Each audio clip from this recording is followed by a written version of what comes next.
Tom loses আ tooth. Tom তার সাধের একটি দাঁত হারিয়ে ফেলল। কি বিপদ!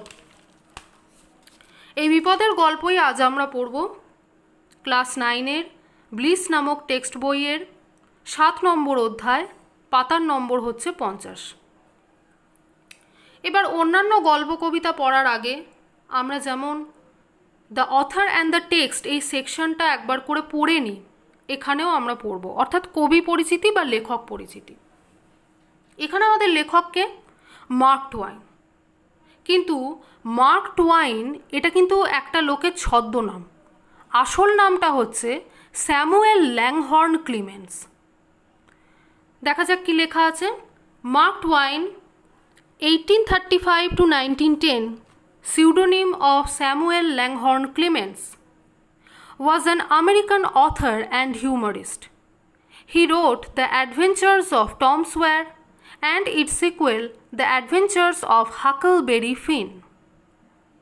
ইনি হচ্ছেন আমাদের স্যামুয়েল ল্যাংহর্ন ক্লিমেন্স, যার ছদ্মনাম হচ্ছে মার্ক টুয়াইন। আমাদের বাংলায় অনেক কবি বা লেখক আছেন, আমরা তাদের মধ্যে অনেককে চিনিও, যারা কিন্তু ঠিক এমনই ছদ্মনামের আড়ালে অনেক গল্প বা কবিতা লিখে গেছেন। কয়েকটা বলি। সমরেশ বসু, তার ছদ্মনাম হচ্ছে কালকুট। বিমল কর, ছদ্মনাম মৌমাছি। বীরেন্দ্র কৃষ্ণ ভদ্র, যার আমরা মহালয়া আমরা শুনে থাকি রেডিওতে, তার তৈরি, তার সৃষ্টি, তার ছদ্মনাম হচ্ছে বিরূপাক্ষ। আর আমাদের রবি ঠাকুর, রবীন্দ্রনাথ ঠাকুর, হ্যাঁ, তারও একটা ছদ্মনাম ছিল ভানু সিংহ। আমরা পড়েছি ভানু সিংহের পদাবলী।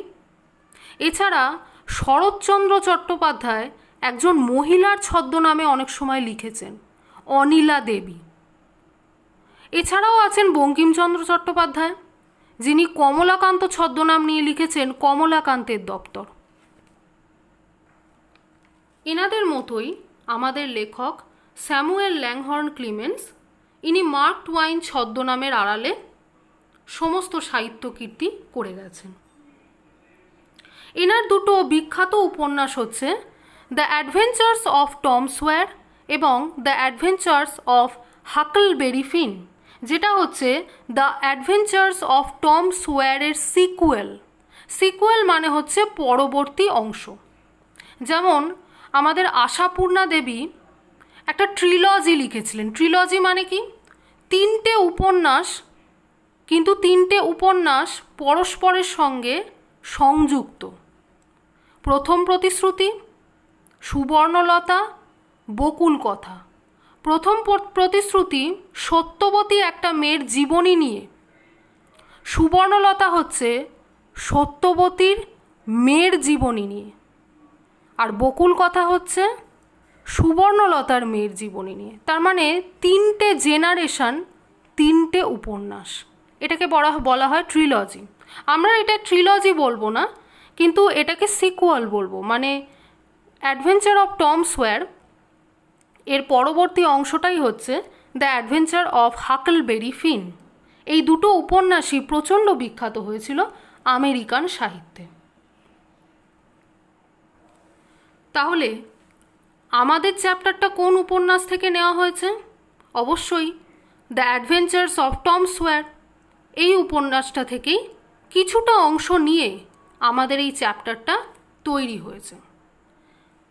দ্য অ্যাডভেঞ্চার অফ টম সোয়ারে কি আছে না, টম সোয়ার নামক একটা ছেলের দুষ্টুমি, বদমাইশি, সারাদিনের নানা রকম অদ্ভুত অদ্ভুত কার্যকলাপ, তার চাওয়া পাওয়া, এবং সে উপন্যাসে একটা খুব ভালো অ্যাডভেঞ্চার করেছিল, একটা অভিযানে গিয়েছিল তার বন্ধুদের সাথে।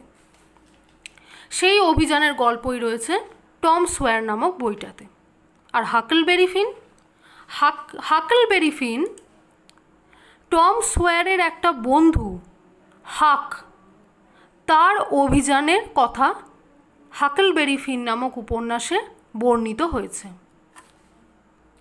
হাকলবেরি ফিন উপন্যাসে টমের বন্ধু হাক একটা ছোট্ট ছেলে হয়ে কিভাবে একটা গরিব মানুষকে বাঁচিয়েছিল, জীবন দান করেছিল, তাকে একটা নতুন জীবনে প্রবেশ করতে সাহায্য করেছিল, সেই গল্পই হচ্ছে দ্য অ্যাডভেঞ্চার্স অফ হাকলবেরি ফিন। এরপরে কি বলছে? He helped to create and popularize a distinctive line of American literature based on American themes and language. American সাহিত্যের উন্নতির ক্ষেত্রে মার্ক টুয়াইনের ভূমিকা অনস্বীকার্য। আমেরিকান ইংলিশ কিন্তু ইংল্যান্ডের ইংলিশের তুলনায় একটু আলাদা এবং কিছুটা সহজ। এবার এক্ষেত্রে একটু ছোট করে আমেরিকার ইতিহাসটা জেনে নেওয়া ভালো।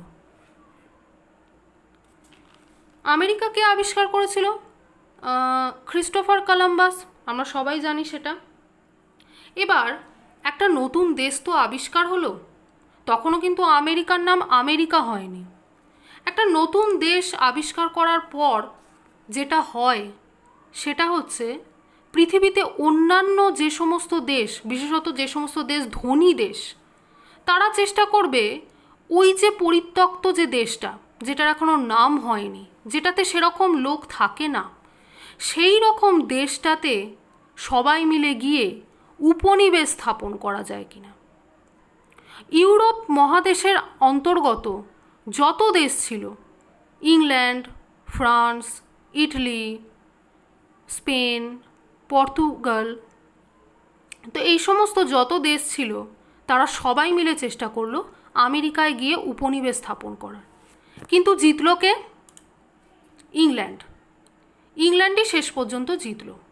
এবং ইংল্যান্ড যখন আমেরিকাতে উপনিবেশ স্থাপন করতে একদম সম্পূর্ণভাবে সাকসেসফুল, তখন সেই জায়গাটার নতুন করে নামকরণ করলো নিউ ইংল্যান্ড। এরপরে ইংল্যান্ড থেকে দলে দলে মানুষ চলে আসতে শুরু করলো কোথায়? ওই আমেরিকায়, মানে যেটা ওদের ভাষায় তখন নিউ ইংল্যান্ড। ইংল্যান্ড থেকে অনেক মানুষ চলে এলো নিউ ইংল্যান্ডে এবং তারা স্থায়ীভাবে বসতি শুরু করে দিল। কিন্তু তখনও পর্যন্ত নিউ ইংল্যান্ড কাদের কথা মতো চলবে? না ইংল্যান্ড দেশের কথা মতো চলবে। ইংল্যান্ড দেশের রাজা যা বলবে নিউ ইংল্যান্ডের লোকেদেরও তাই করতে হবে। এইবার এই বিষয়টা নিয়ে নিউ ইংল্যান্ড এবং ওল্ড ইংল্যান্ড, মানে আসল যে ইংল্যান্ড, এদের মধ্যে কিন্তু একটা ঝামেলা শুরু হলো। নিউ ইংল্যান্ড চাইলো যে আমরা ইংল্যান্ডের কথা শুনে কাজ করব না। নিউ ইংল্যান্ড চাইলো যে আমরা ইংল্যান্ডের থেকে আলাদা হব, স্বাধীন হব। এইখান থেকেই শুরু হলো আমেরিকার মুক্তিযুদ্ধ। এবং আমেরিকার মুক্তিযুদ্ধর ফলে কি হলো? একটা সময় আমেরিকা কিন্তু স্বাধীন হলো। এবার স্বাধীনতা পাওয়ার পর যেটা হয় সেটা হচ্ছে যে একটা নতুন দেশ যখন হচ্ছে, নতুন দেশটাকে নতুনভাবে তৈরি করতে হবে। আমেরিকার লোকেরাও তখন সেইটাই চেষ্টা করলো। কাজেই ওরা চেষ্টা করলো যে ইংল্যান্ডের থেকে যা যা ওরা পেয়েছিল সব কিছুকে নতুন করে সাজিয়ে তুলবে। এমনকি ইংল্যান্ডের থেকে পাওয়া ইংলিশ ভাষাও। আমেরিকার ইংলিশ ইংল্যান্ডের ইংলিশের থেকে আমূল পরিবর্তন করার একটা চেষ্টা করলো। আমরা এখন দেখতে পাবো, তোমরা স্কুলেই পড়ছো, যে তোমরা যখন লেটার লিখছো একটা আমেরিকান স্টাইল আছে, একটা ব্রিটিশ ইংল্যান্ড স্টাইল আছে। আমেরিকান স্টাইলটা দেখবে অনেক সহজ। আমেরিকান ইংলিশ কিন্তু ইংল্যান্ডের ইংলিশের তুলনায় অনেক সহজ করে ফেলেছিল।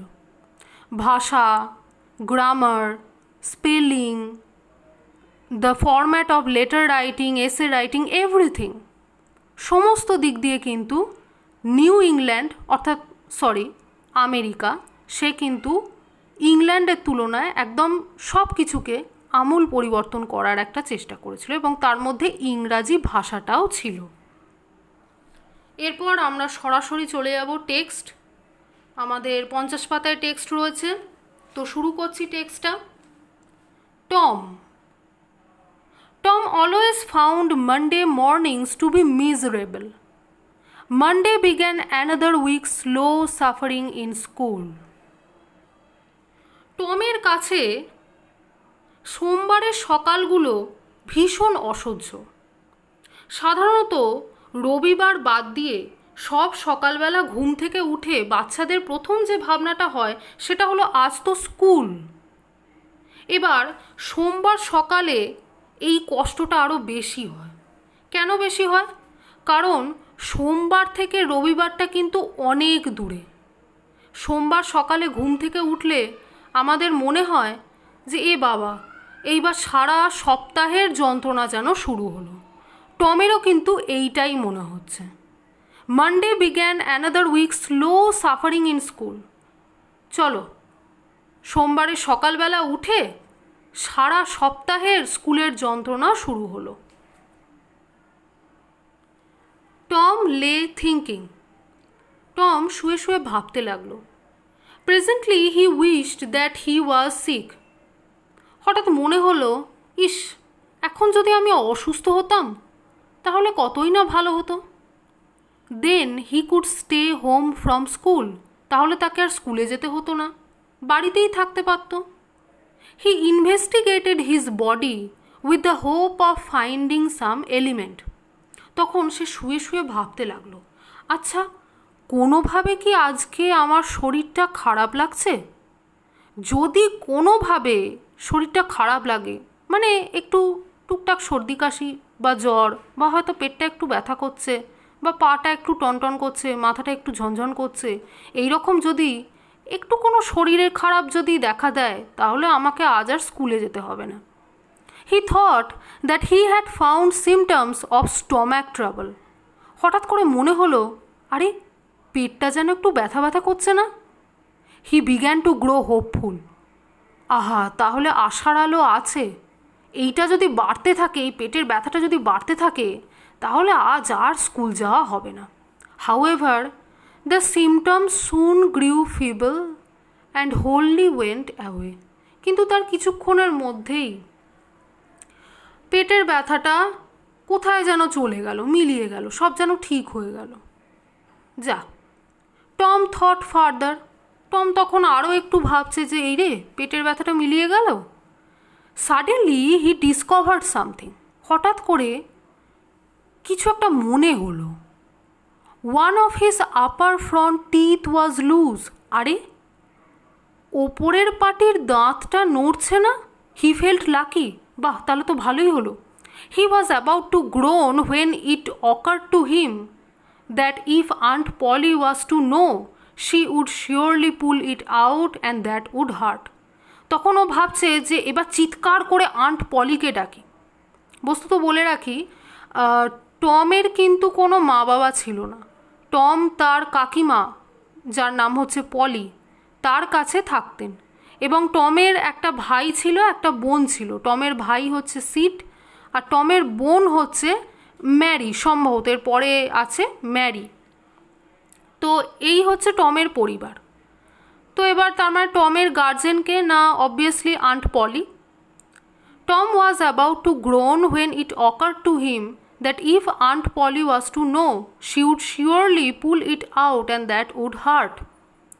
তখন ওর মনে হলো যে আচ্ছা, এবার চিৎকার করে আন্ট পলিকে ডাকা যাক। কিন্তু তারপরেই মনে হলো, আন্ট পলি এসে কি করবে? না, যেই শুনবে যে দাঁত নড়ছে, সঙ্গে সঙ্গে টমকে উঠিয়ে দাঁতটা টেনে ফেলে দেবে আর তারপর বলবে, যা, স্কুলে যা। Tom thought he would hold the teeth in reserve for the present. টমের তখন মনে হলো যে না, আজকে না, এখন আন্ট পলিকে বলা যাবে না। কারণ যদি সহজেই দাঁতটা তুলে দিল তাহলে তো আবার একখানা নতুন কারণ খুঁজতে হবে। একটু ভাবি, এই দাঁতের নড়াটাকে নিয়ে আরও কিভাবে পাকিয়ে জিনিসটাকে একটা, মানে জিনিসটাকে তো একটা পাকিয়ে একটা ঘটনা করে তুলতে হবে। যতক্ষণ না ঘটনা বানাচ্ছি ততক্ষণ অবধি আন্ট পলিকে কিছু বলা যাবে না। আর এই সুযোগটা কখনো হাতছাড়া করা যাবে না। এই দাঁত নড়া দিয়েই আমাকে স্কুলে যাওয়াটা আটকাতে হবে। আচ্ছা, যেহেতু এটা একটা বড় গল্প, তাই এটা একটা ভিডিওর মধ্যে করা কিন্তু সম্ভব নয়। আমরা অনেকগুলো ভিডিওর মাধ্যমে এইটা পড়ব। আজকে একটা ভিডিও হলো, এরপরে খুব তাড়াতাড়ি আমি চেষ্টা করব আর একটা পার্ট আনার এই ভিডিও, তাতে করে যাতে অনেকটা পড়ে ফেলা যায়। আজকের ভিডিও তাহলে এখানেই শেষ হলো, আবার পরের ভিডিওয় কথা হচ্ছে।